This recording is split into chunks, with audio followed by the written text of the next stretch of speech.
In this video, I'm going to show you how to combine PDF files in PDFgear.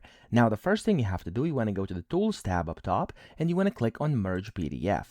Now, when you do that, it's going to open up this Merge window, and then to do this, you simply have to add the files. So I have one in here already. I'm going to click on Add Files, and then here I'm just going to add, let's just say this one over here as well. Of course, you could add multiple by just holding down your Control key on your keyboard and clicking on the ones you want to add.